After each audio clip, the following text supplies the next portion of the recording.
What happens when you wait too long to fix a broken relationship?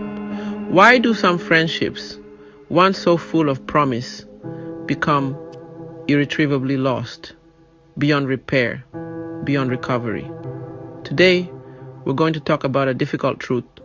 Some relationships aren't just broken, they've been overtaken by life itself. You've heard me use the term irretrievably, but what does that mean, really? Why is it that some connections, no matter how close they once were, just can't be mended? It's because life doesn't pause while we stay angry. It doesn't wait while we avoid a hard conversation.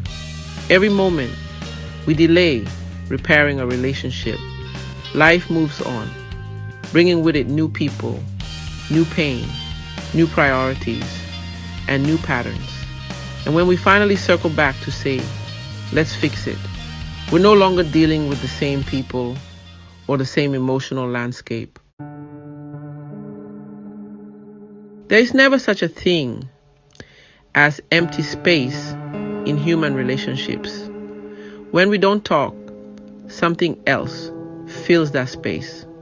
Not always another person, but thoughts, assumptions, disappointments, responsibilities, and time.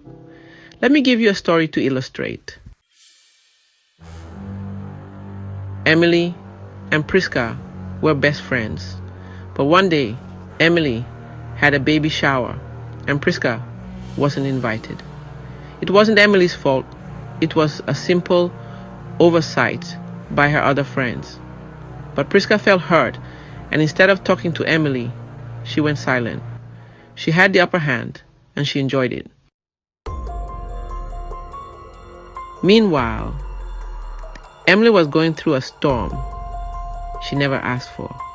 Her husband lost his job. He became withdrawn, and she had to hold him up. Her first child started teething, got sick, had diarrhea. She had to take days off work. Her boss was losing patience, and her maternity leave was fast approaching. She was sleeping less, and her obstetrician was monitoring her stress. The dog needed a vet visit, something she had no time for, but her husband was out interviewing. Groceries, laundry, parenting, work deadlines, all falling on her plate. And to top it off, her husband refused intimacy, believing somehow that the baby might see. Yes, really, migraines, no meds allowed.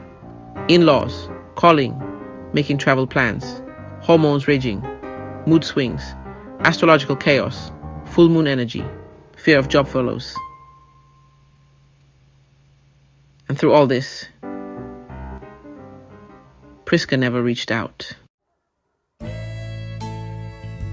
By the time Priska decided to talk, Emily had evolved, not out of pride, not out of bitterness, but because life demanded it.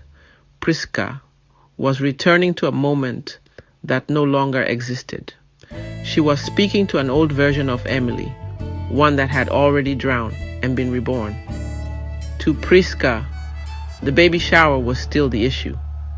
To Emily, the baby shower was now 3 lifetimes ago, and just like that, a space that could have been bridged months ago was now a canyon.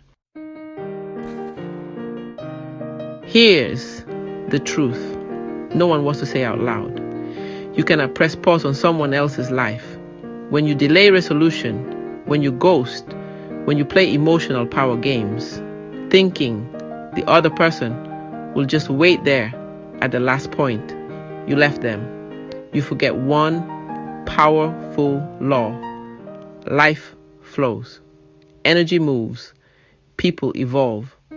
By the time you're ready to talk, the other person may have grown in directions you no longer understand. Their heart may have scarred over.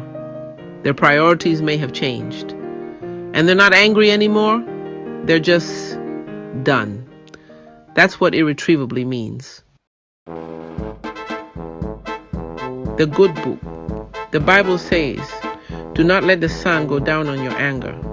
Why? Because the night is not just rest, it's transformation. In darkness, things take root, emotions ferment, pain grows fangs. Every night you sleep with unresolved conflict. It takes deeper root in your spirit and the relationship. You may wake up one day realizing the bridge is gone, the river has widened, and the person on the other side is no longer waving. So, what should you do? If the relationship is worth it, fix it quickly. Swallow your pride. Make the call. Send a message. Cry if you have to. Because the longer you wait, the more you gamble with something that may not come back. But if you know in your spirit that the relationship is dead, let it go. Let it die with grace. Sometimes, letting go is not bitterness, it's wisdom. Now, I want you to reflect. Who are you still waiting to hear from?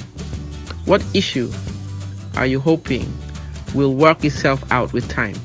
Have you evolved while the other person is still replaying an old scene? Comment below and let me know. What relationship in your life shifted because of delay? And what did it teach you? If this video stirred something in you, don't forget to like, subscribe, and share with someone who needs to hear this truth. And remember, life does not pause. Heal what you can. Release what you must, and keep moving forward, lighter and wiser. I'm Esther, and this is Fix It at the Root. Read more tips about how to have a fulfilling life in my book, Strive to be Happy, Powerful Tools on How to, available on Amazon.com.